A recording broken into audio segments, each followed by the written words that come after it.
Fuck Sonic.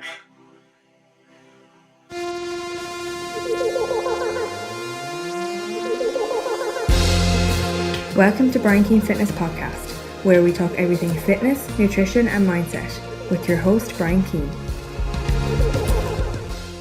Hey everybody, welcome to another episode of the Brian Keane Fitness Podcast, where we talk everything fitness, nutrition and mindset to help you with your goals. I am so excited to have today's guest with me, Jamie Alderton, aka Grenade J, for those of you following him on all of his platforms. Jamie is an ex-army soldier turned speaker, educator and best-selling author of the book Mindset with Muscle, which everyone should pick up. And if you haven't already, I'm going to link it in the show notes. Anyone on my Snapchat, you've seen me link it across several times. On top of being one of the best known tell it how it is people in the fitness industry, Jamie's also the creator of the Grenade Fit Gyms. On top of dropping knowledge bombs on all of his social media platforms, Jamie spends most of his free time with his wife and his beautiful daughter. He's also known to be quite the Grey Goose and Skittles connoisseur. Jamie, thank you so much for coming on. I can't wait for all the knowledge bombs about to be dropped. Boom! What an intro. Jamie, anything that I've left out there that you want to tell people more about yourself? No, that'll do. That'll do, Brian. Apart from, I'm kind of coming away from the Grey Goose and Skittles at the moment. It's more gin and peanut M&Ms. I think it's old age. I honestly do. You know, it's gin is the new Grey Goose. Wow. So I've heard. You heard it here first. So Jamie, you've so much done in fitness between your social media platforms, your competing days, your knowledge bombs that you're constantly dropping on your social media. What got you into fitness first? What's your journey with it? Well, I think it really, if we're going right the way back, it probably started at school. You know, I've been lifting weights since the age of 13. I had so much energy at school. You know, I was always getting in trouble because I can't literally sit still. You know, probably was never diagnosed with ADHD, and I probably have still got some kind of form of it now, which is good because obviously it means I burn a lot more calories. So I can eat more food. But a lot of it was, I think if I go back, I was probably bullied at school sort of ages of 9 and 10. And I always used to go to the gym for two things. One, I didn't want to get bullied ever again the rest of my life. And number two, I needed to use some of this energy that I had. So I started going to the gym at lunchtime when I was 13, and obviously that was brilliant for me because it stopped me getting expelled from school, and it enabled me to, you know, let off some of that steam. And I got hooked from such a young age, and since then it's just been ingrained into me as something that I must do as part of my life because it's just been such a big part of it all that, you know, I wouldn't know what to do if I didn't have any kind of form of, you know, exercise or fitness in my life. So that's kind of where it all kind of spurred from. And it's just progressed onwards and onwards from there. As it's become a bigger part of my life, I've started to kind of pick up where people struggle with it. And a lot of it is down to that kind of enjoyment thing. And I think it started with a bit of confusion from my end where, you know, I joined the army at 17, 18.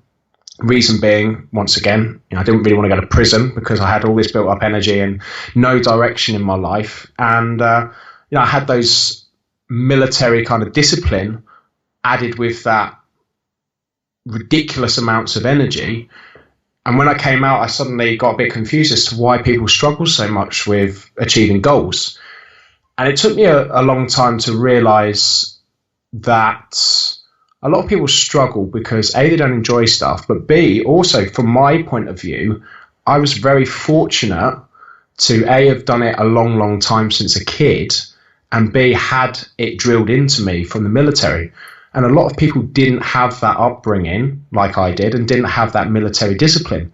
So as the years went on, before I became a personal trainer, I started to develop a lot more self-awareness of myself. And a lot of that came from the whole fitness thing, because one thing I realized is that the increase in confidence when you're obviously A, setting goals, and B, exercising and looking after yourself, and building up that empathy for understanding people better, as if to say to myself, look, Jamie, you're one lucky son of a bitch. You've been doing this your entire life, and people haven't been blessed with finding something that is actually going to benefit their life at such a young age.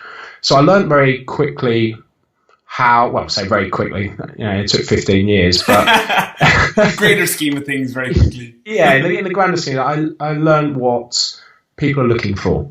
I learned that empathy thing, and I learned, look, how can I do what I do and teach people how I feel about it by showing them what it is that I do and how they can do it themselves. And that's kind of the journey that I've been down in the fitness industry ever since I've been in it. I've never been that person on social media to say, you must do this, you must do that, you must do that. I really understood the power of autonomy. Yeah. People don't want to be told what to do.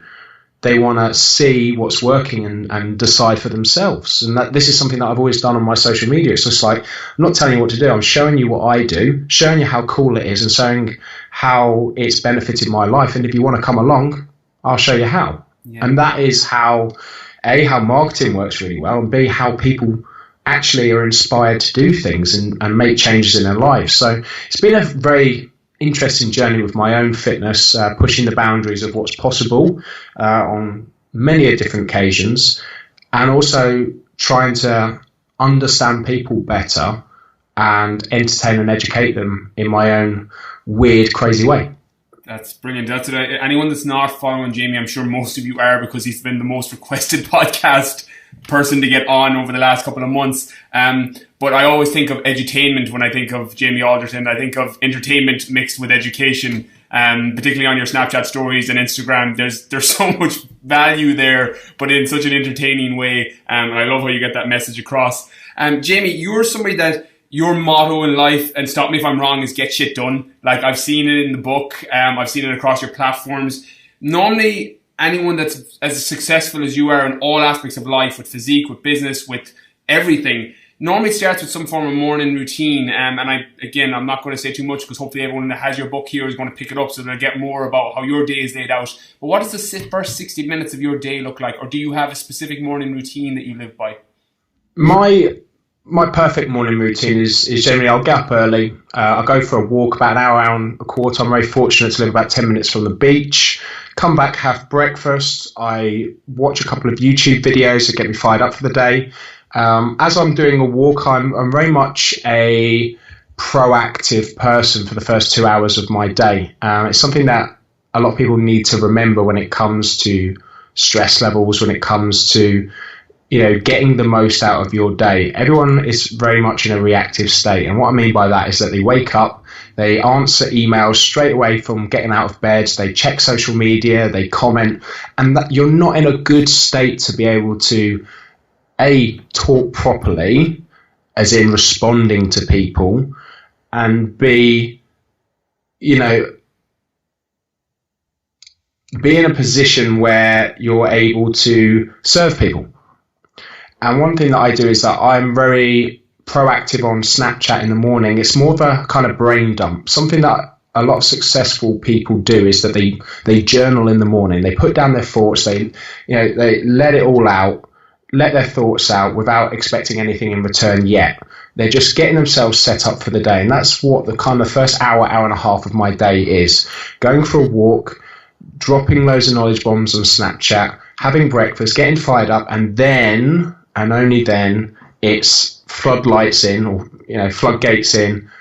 Then I'm more into response mode. I'm more ready to fight fires, as they say, rather than get up and be straight in that reactive state, because you need to serve yourself before you serve others. A quote I always love is that you can't serve others from an empty vessel. So make sure that yours is full before you start. Yeah, 100%. Like I found, I was actually thinking, I was watching your Snapchat probably about 6 or 7 months ago when you were saying don't be reactive first thing in the morning, and I'm like, shit, I'm checking my emails as soon as I wake up. I'm going on Facebook, and I know that has served me so much, and a couple of my audience that have copied me doing it, I'm like, I copied it from Jamie. so there you go for that.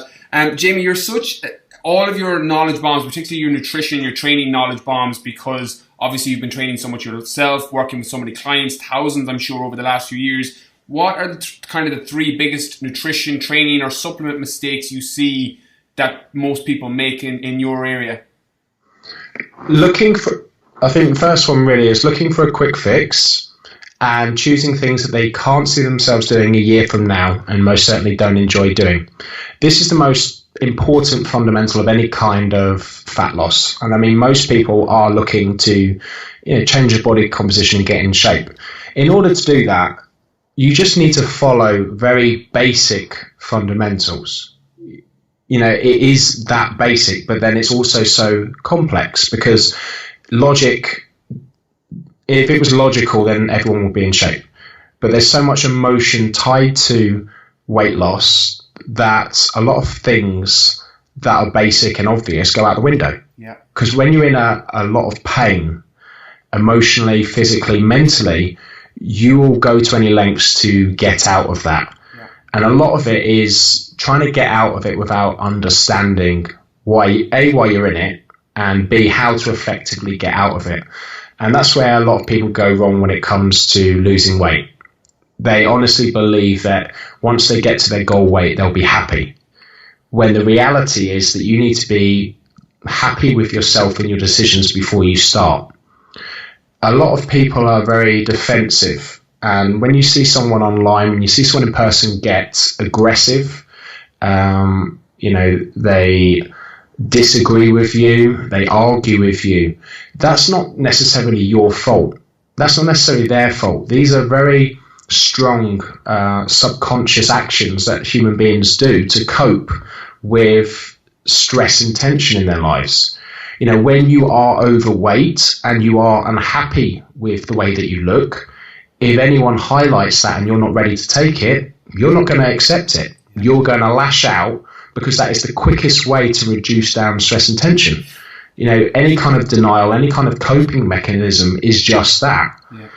So when you are approaching people as a coach, when you're approaching weight loss as yourself, you need to be completely honest with yourself. And that takes a long time to do, because it's being aware that you're getting aggressive to people, you're getting defensive, and then literally having that kind of thought of gone, hang on a minute, why do I feel like this? Is it that person's fault? No, it's not. And a very powerful thing that I say to a lot of people, and it is getting that trigger point, it is getting those people aggressive, defensive. So if you are listening to this now and you start to get a bit pissed off, listen to what I've just said and understand that I'm here to help. I'm not here to judge. I understand people. I've spent a long time doing it. But understand this, it's all your fault. Yeah. If you are sitting in your dream house with your dream wife, with your dream kids, with your dream car, that's your fault. If you are sitting overweight, unhappy, lonely, it's your fault. One of the quotes that I find, apart from that really fires me up, is life is 10% what happens to you and 90% how you deal with it. And I think that is a strong quote to take away. You can be in very similar situations to lots of people, but it depends on how you respond to that. A lot of people, I've spoken to lots of amazing people on my podcast. A lot of people say, I'm overweight because I hurt my knee and I couldn't get to the gym. And I go, okay, so I've just trained with Mark Ormrod. He, 9-10 years ago, got hit by an improvised explosive device, woke up in hospital, and he only had one arm.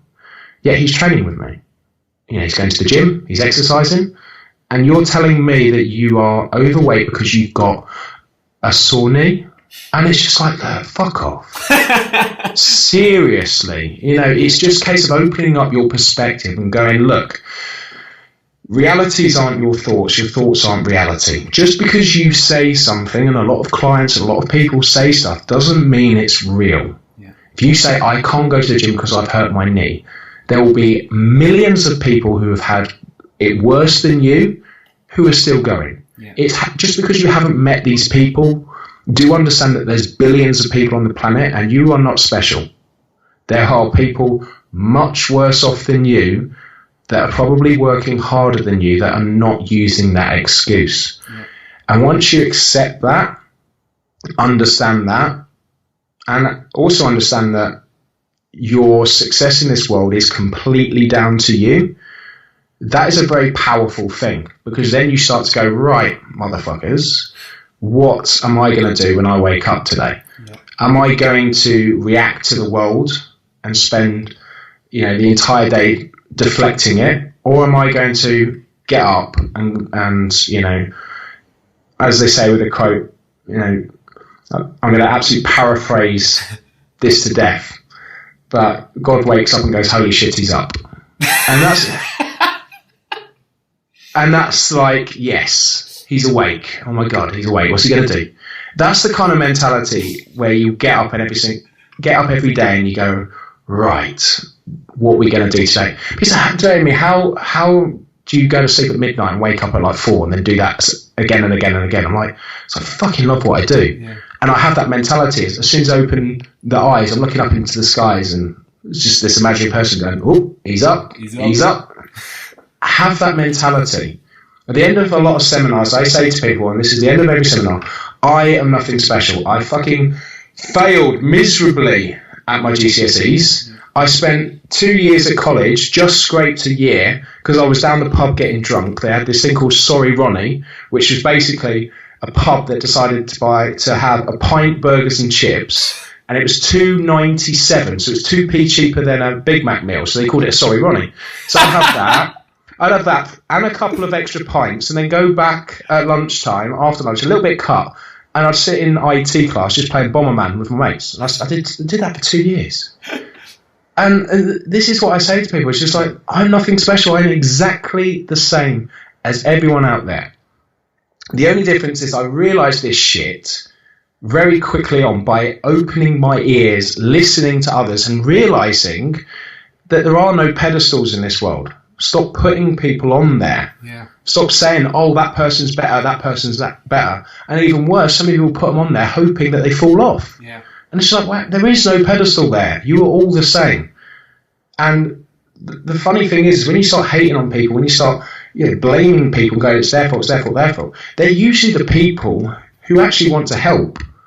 And it's something that I've said a lot. People who shout hate or people who cry hate online, it's usually a cry for help. Yeah. It's, I am unhappy, you're doing something that I want to do, fuck you.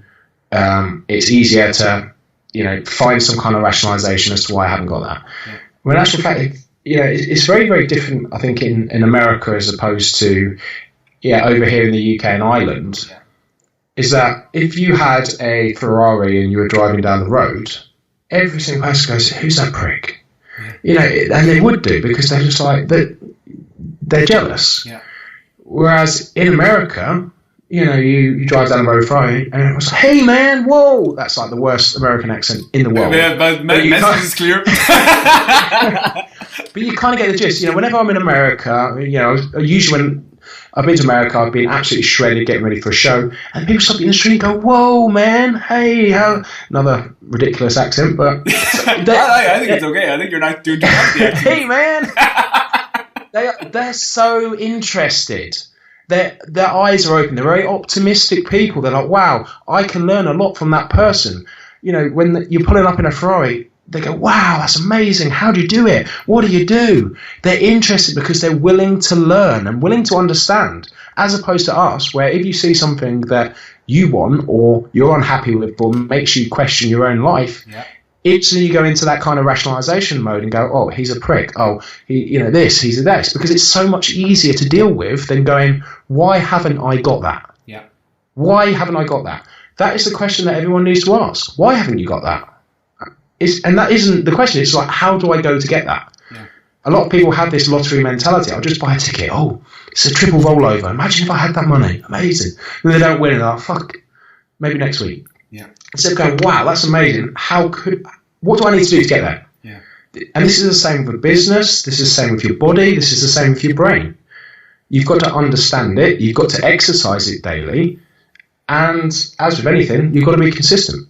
Yeah, I love it. That's incredible information. It's so true. And I know myself, and I've spoken solo episodes about dealing with hate and when negativity comes your way, that largely when I used to do it, and I did it because it's part of the I'm not blaming culture, I'll take ownership on myself, but it was normally a projection of my insecurities onto somebody else. And that's normally the case when you're moving in a certain direction. And if somebody's listening to this now and you're trying to make a change in your body or your life or your job and you're not getting that support elsewhere, sometimes it's people projecting their insecurities onto you. So it's a case of just take ownership for it, power through, and people's opinion change as you go along. That's awesome information. That kind of ties in with my next question, actually, Jamie. Or maybe it doesn't, but if you could go back 10, 11 years to the 19, 20, 21-year-old self, what would you tell that Jamie Alderton? Where were you at that moment in time, and what information would you give him if you could go back right now? The only info, I'd walk up to him, I'd give him a wink and a high five, and then I'd literally fuck off. Really? Yep. Why? Because anything, I am so glad. I wouldn't be where I was today if I hadn't fucked up more than any other person, and I hadn't learned from the silly mistakes that I've made. And if I was there to give him advice, the 21-year-old me wouldn't listen. He'd go, "Who's that twat?"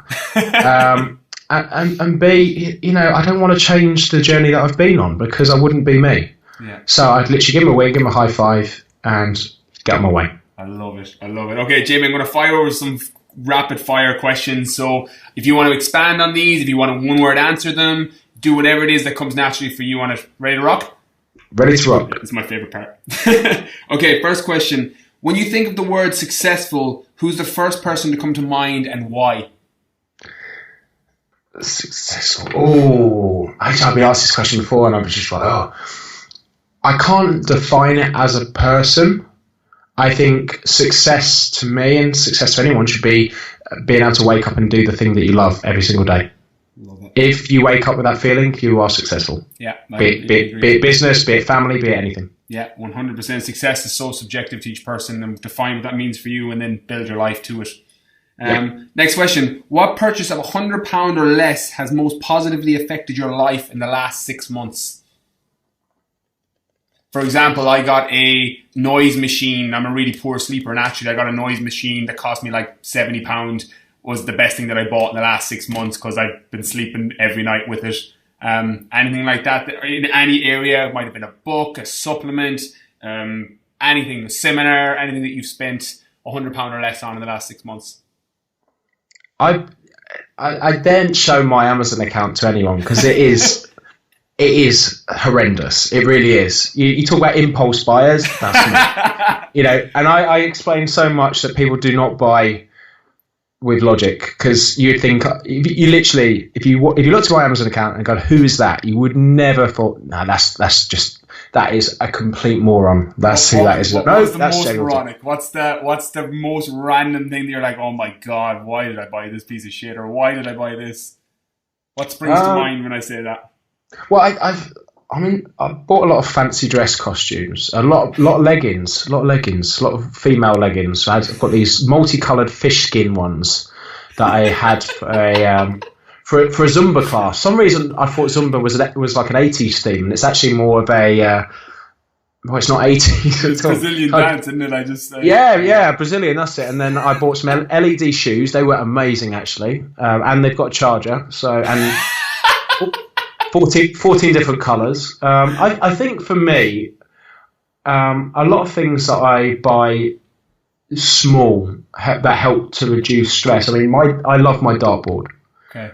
My dartboard in here gets a lot of use. A hell of a lot of use. When I'm working from home, I'll cut my working hours in blocks, and my kind of thinking time is when I throw a few arrows. Okay. So, I got that as a Christmas present, so I didn't buy it. So it doesn't really go with the rules.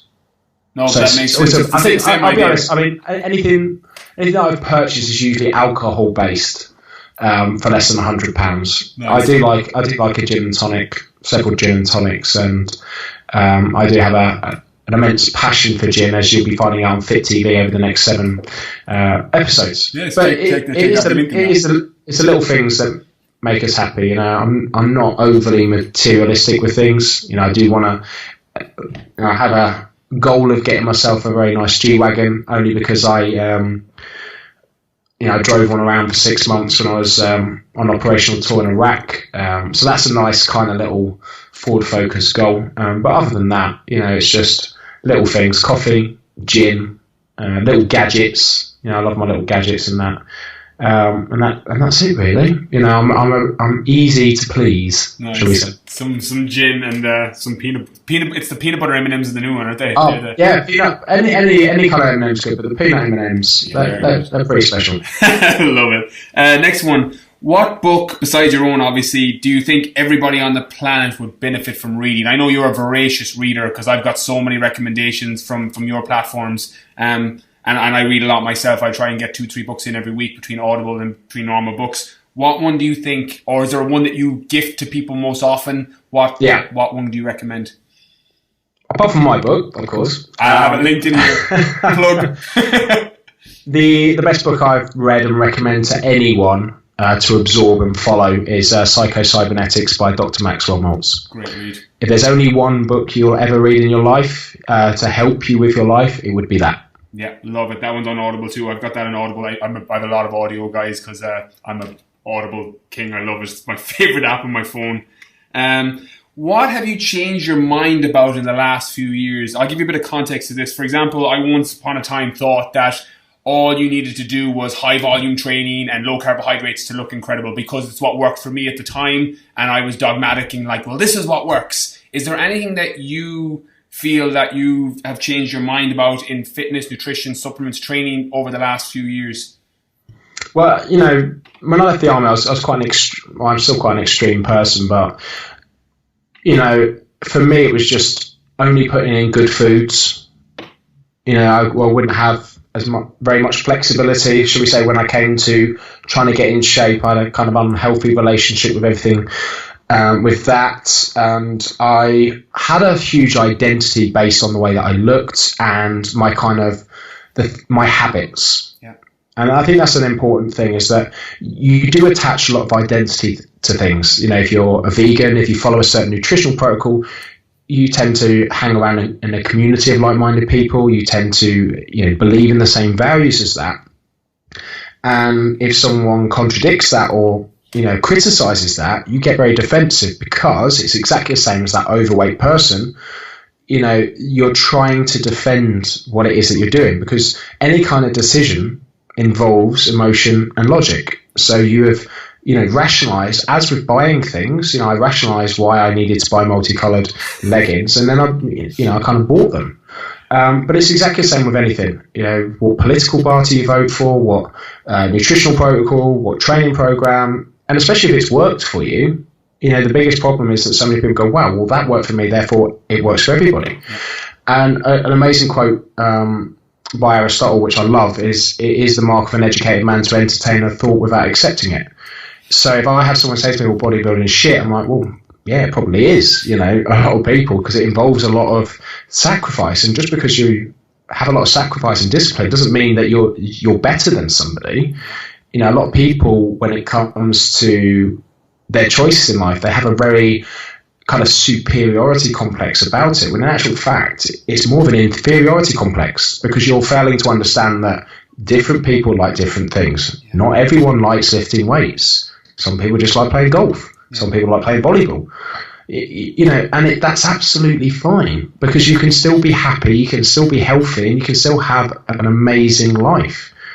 And I think it's such an important thing to understand, is that you are not your habits. Yeah. They are just the things that you like doing.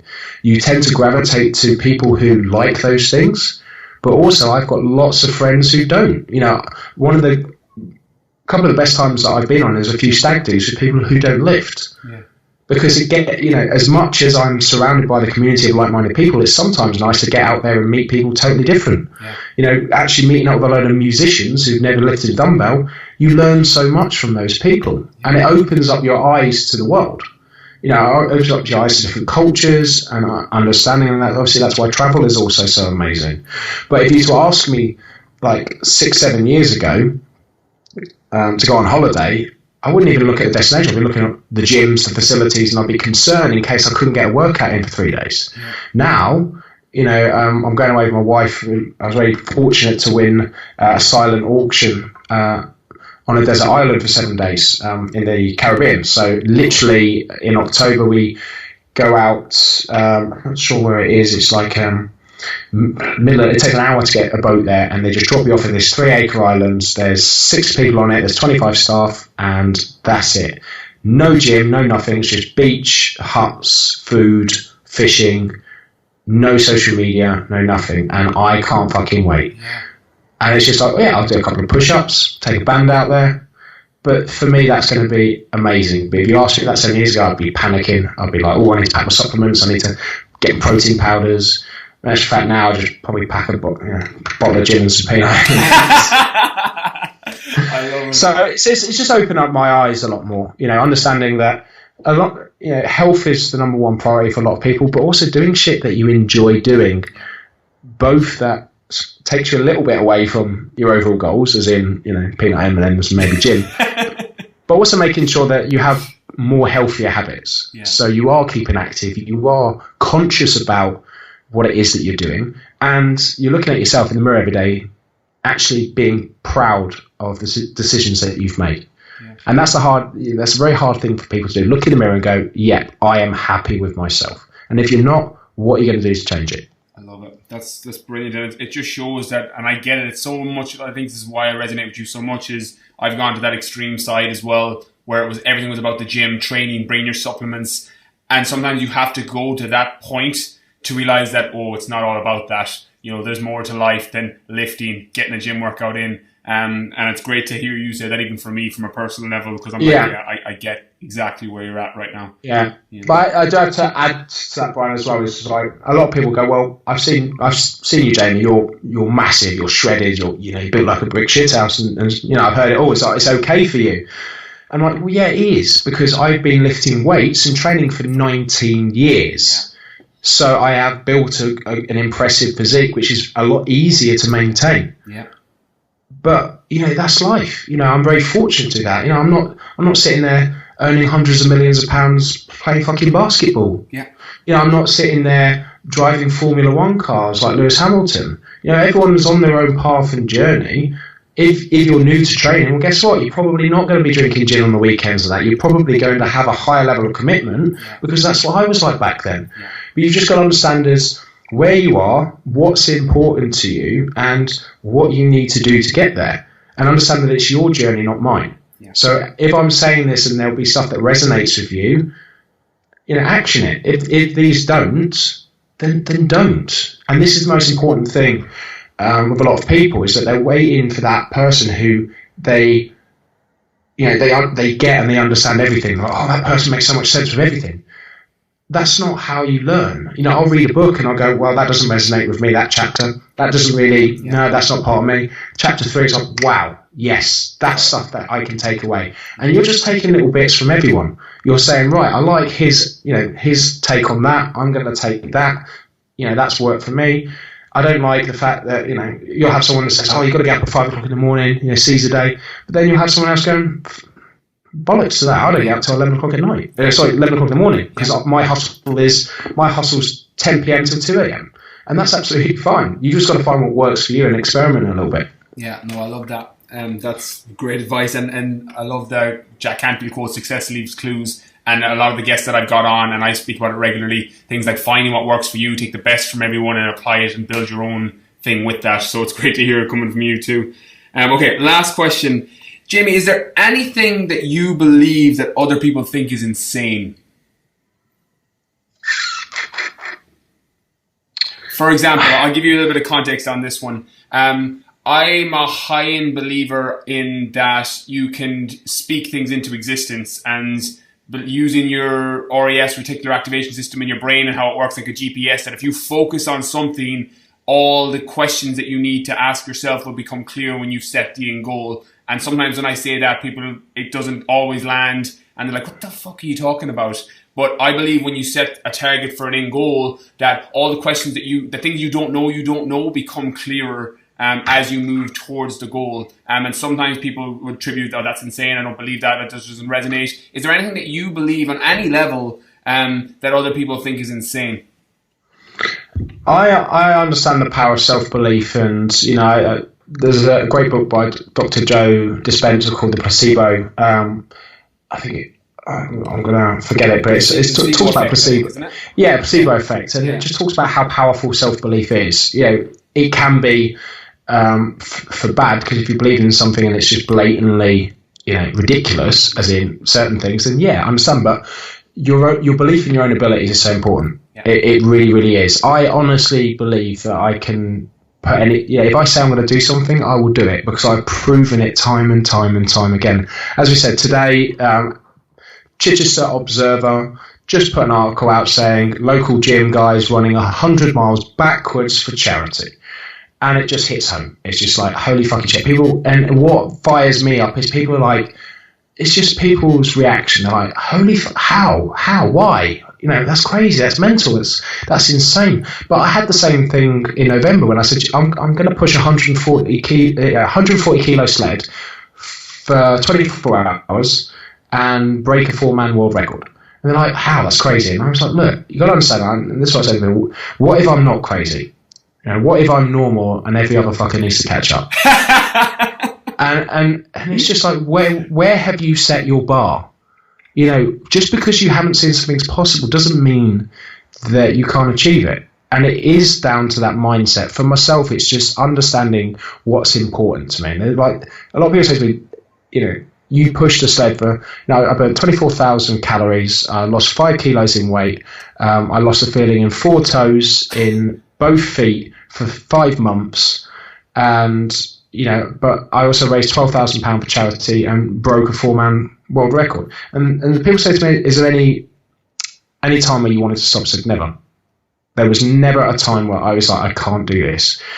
Because I'd have rather died there and then than failed. Because or gone to hospital. Yeah. Because that's the only time that you were going to stop me pushing that. And it's because it means that much to me. When I say I'm going to do something, that is my identity. That's what I live my life on, and that's what I show people. It's, if you're going to say something, see it all the way through. And guess what? When you see it all the way through and you achieve your goal, you will double up in your confidence and self-esteem. Yeah. And just that double up in that confidence and self-esteem will enable you to inspire more people. When I completed that event, I was literally floating on a cloud for 2 weeks. I was getting messages from people that I'd never had before, and they said, look, I'm overweight, I'm unhappy, you know, I've never followed you before, but I saw your charity event and I got up and went for a walk today. That is why I do it. And so many people can do that too. And it's just that power of knowing that you can. And so many people, you know, see it as a cliche. So many people see it as, you know, something that all these motivational speakers talk about. But if you say something with absolute conviction, don't listen to anybody else. Don't listen to the noise and go, yep, I can do that and I will do that and I will show you how. Then you can achieve anything. You really, really can. It all narrows down to having a clear-cut focus and plan on your goal. Don't just say things. You know, just saying things isn't going to change your life. Doing things will. It is so important. And another great quote is, you know, especially when it comes to people paying for stuff and people doing stuff. People don't pay for information. You know, they pay for implementation. Yeah. And a chapter in my book, knowledge isn't power. I know some of the smartest people on the planet who are struggling to pay bills. Yeah. It's because they don't implement, they don't take action, and they don't get shit done. And if there's anything that anyone can take away from this, it's just do shit. Yeah. Just do shit, just put your head down, keep going. It's not going to be easy. It's going to be fucking difficult. But that's what's going to test you. That's what life is. You know, if life was easy, we'd all be rich, happy, and shredded. And that's not reality. I love it. Jamie, that is an amazing way to end. I think I'm fired up after listening to you as I normally am. I just want to say a massive thank you for coming on. I know how busy you are with the gym and social media and everything that you're doing. Where's the best place for my audience to find out more about you? So, lots of platforms. I mean, I just said goodbye to Snapchat at the moment until it gets better. But I am quite heavy on Instagram stories and Facebook. And I do answer a lot of Q&As on Twitter. So they are all at GrenadeJ. So just any platform at GrenadeJ and you'll find me. And I'll have it all linked up in the show notes, all of the social media platforms. I'll link Mindset with Muscle. Anyone watching the video version here, you can see it here. And I'll be linking it up in the show notes as well. Jamie, thank you so much. You're welcome. Thank you for having me on. They can't